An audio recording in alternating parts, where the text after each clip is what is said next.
A new local business venture here in Lethbridge has set up an analytics lab at the University of Lethbridge. The president and CEO had noticed that agricultural analysis work was being sent to Calgary, and this observation led Ross Tisdale to create Blue Sky Analytical Labs. The company has already won the new Business of the Year award from the Lethbridge Chamber of Commerce. Ross Tisdale joins me now via Zoom from the Science Commons at the University of Lethbridge campus. Ross, welcome to Bridge City News. So great to have you on today. Thank you so much for having me, Jeanette. What was it that caused you to see the need for an analytics lab in Southern Alberta? Maybe explain also what an analytics lab is exactly. Sure. In essence, what we do is we analyze samples. So customers will send us samples from everything from water to cannabis, and we will run it through equipment, do some work related to chemistry and biology, and essentially tell them what the contents of that sample is.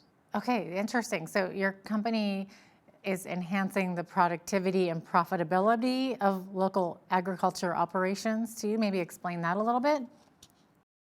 Sure. Yes and no. There's certain things that are regulatory. For example, with the cannabis business, every time a producer grows a crop, they need to have it analyzed for safety before it can be sold on the market. So things like testing for pesticides, THC potency, things along those lines, it all needs to be tested before it can be available on the market.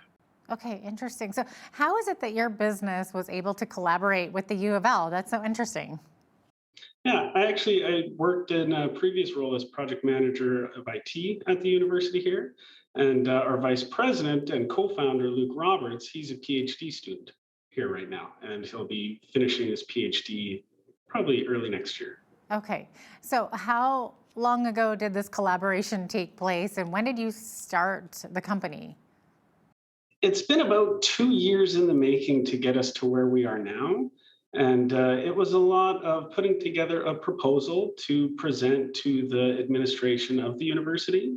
And it lined up really well with just leveraging underutilized equipment that was here on campus. Oh. And so just trying to put a need, purpose to something that was already there, it was already existing infrastructure, and to just try to leverage it properly. Okay, And well, so essentially we put that agreement together, pitched it to the university, and yeah, they were very helpful and happy to start working with us. okay, well, that's kind of cool. So how much lab analysis work was leaving our region before your company was set up? Almost all of it. There is one other laboratory in town, Down to Earth Labs, and they deal primarily with soil sampling. And even some of the tests that they do go up to Calgary just because it's not exactly their focus. So anything outside of that was going to Calgary. And it seems like with Lethbridge, with the size of our city, there's a few things like that that people were just used to relying on larger city centers for that. And we feel that there's more than enough demand in Southern Alberta for us to have a dedicated laboratory in our region to things outside of soil sampling. Yeah, no, exactly. So uh, it sounds like your company is starting to make a big impact on the local area. So can you maybe tell us a bit about the economic impact of your lab facility? Well, certainly. So there is a fairly large amount of producers in Alberta, and whenever they're having their cannabis analyzed, there are a few labs in Alberta, but a lot of the work is going out to Ontario. And from our understanding, there is not a lab in Alberta that can do the entire Health Canada suite of required tests in-house. There's particularly the pesticides portion of it requires some very specialized equipment. And so we happen to have that here on campus. And so with that, we should be the only laboratory in all of Alberta that can do that entire Health Canada suite of tests. And so having that local, of course, it means keeping revenue in our local economy here, but it also means for faster turnaround times for companies, which of course, the logistics of just being closer also means for a reduction in costs. Okay, probably a lot of people don't really know what all goes into cannabis production. Maybe you can explain it a little bit. But when it comes to the analysis of it, we use some very specialized equipment such as mass spectrometry. We've got ICP-MS, which is an intercoupling plasma mass spectrometer. We've got UHPLC, an HPLC. There's quite a few different pieces of equipment that we have here. We operate out of the core analytical facility in the New Science Commons building. And so there's a lot of equipment that's required to do all the tests that the products need to have done in order to be sold in the market. Okay, and it all has to have that Health Canada stamp of approval. What is it that you are analyzing? What is it you're looking for or not looking for? So, yeah, a lot of it has to do with safety. And so a really good example is the pesticides. So we need to validate that there are no pesticides on the product because, of course, it'll be harmful to the consumer. So there's 96 different pesticides that we test for. Aside from that, we're looking for the potency. If you look on the label of any cannabis product that you'll buy, there's THC and CBD percentages on there. It'll show THC-A and just THC, which interestingly enough, it has to do with a reaction that happens when the cannabis is heated. And so it converts the THC from THC to THCA. And so if you look at the label, you'll see two percentages on there, one quite low and one quite high. And that is the THC and THCA after it's been heated up. Okay, it does sound very analytical and very sciencey. So you're in the university. So what about the students at the U of L? Have you been able to hire graduates from there? It's almost serendipitous how it's formed because really the three most critical factors that we need to run this business, we just naturally found. And that is chemistry with Jackson Knott, with his master's in chemistry, and microbiology, which Luke brings in, getting his PhD, and then, of course, the business side of it, which I'm just finishing up my MBA right now. And so, with the business, the chemistry, and the microbiology, particularly for the requirements of the cannabis testing, that is exactly what's needed. And so to have the three of us come together and really enjoy working together and enjoy what we're doing, to be able to have all the required skills with such a small team has just been absolutely amazing. And we've got plans to hire more students for some database programming work as well as some market analysis work. So it's very important for us on campus to be integrated into the community here. And so we really, it's a mutually beneficial relationship that we have here. So we really want to give back as much as we're benefiting from our place on campus here.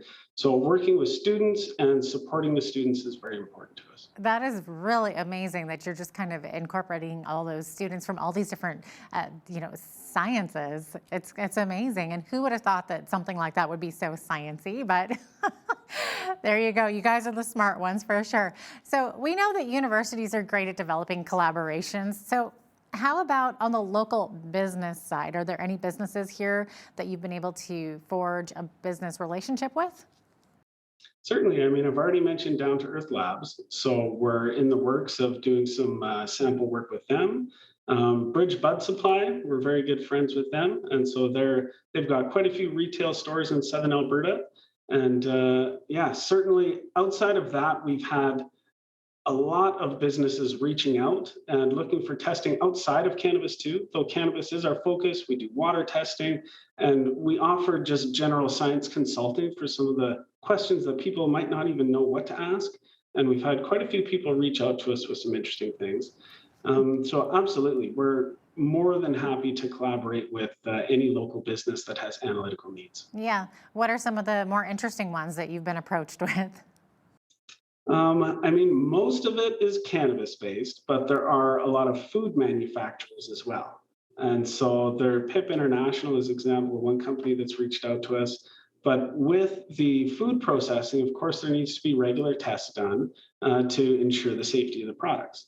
And so the microbial aspect of that is quite important when it comes to food manufacturing, looking for E. coli, coliform, yeast, salmonella, things like that. And so that's a service that we offer as well. Okay, amazing. And if somebody wanted to send something to you to be analyzed, can a private consumer or can a private person do that? Or does it have to be a business? Do you charge for this? How does it work? we would absolutely work with any individual. And yes, it is a service that we charge for. We are a private company. So absolutely, we'd be happy to work with home growers, for example. So it's not only large businesses that we're dealing with, but if someone is growing some cannabis plants in their house and they're just curious of the potency, THC percentages, we'd be happy to work with them on that. Okay, interesting. So we know who your main customers are at this time, but where do you see your business focusing on in the future? I mean, the focus will continue to be cannabis, but we want to just expand our services as much as possible. One of the things that we're doing outside of the normal Health Canada regulated suite of tests is we work with NMR as well, which is nuclear magnetic resonance. And whenever there's companies that are synthesizing things, they need to verify the actual molecular structure of the product that they're making. And that's where the NMR equipment comes in. And it's a very, very interesting installation of equipment. It's not just something that goes on a benchtop. It's really part of the building and the infrastructure here in Science Commons, and it's quite amazing to be working with that. hmm Now, you recently won the new Business of the Year award from the Lethbridge Chamber of Commerce. Congratulations on that, by the way. What does this tell you about the desire for diversification of industry in our region? I mean, I think again it has to do with the awareness that Southern Alberta has enough demand that the variety of businesses can be housed here. Mm. But as we've just gotten comfortable with relying on larger city centers, the supply of some of those unique businesses hasn't met the demand because we've just been so familiar with sending things up to Calgary or Edmonton. And so I think that that's one of the greatest things to see is some of the diversity in the businesses that are growing in our region. And we're so happy to be a part of that. It was absolutely wonderful to be recognized by the chamber for the work that we're doing. Yeah, it absolutely is. And congratulations once again, by the way. So some people, when they think cannabis, their mind is still going back to, like an illegal substance, which it is legal now. Maybe talk about that. Have you seen sort of a paradigm shift in the way that people think about it now, or in the community? Is it looked at more as almost like a glass of wine now? What are you seeing that's changing? I think there's certainly a shift with that. I mean, the fact of going from it being a criminal activity to not a criminal activity, there's a large change. Of course, there's going to be stigmas that stick around for some time, but I think that it's something that will just continue to change and people will continue to get more comfortable with it as it just becomes more of a normally accepted thing, similar to having a glass of wine, like you mentioned. All right. Well, Ross Tisdale of Blue Sky Analytical Labs, thank you so much for your time today. We really appreciate it. Thank you.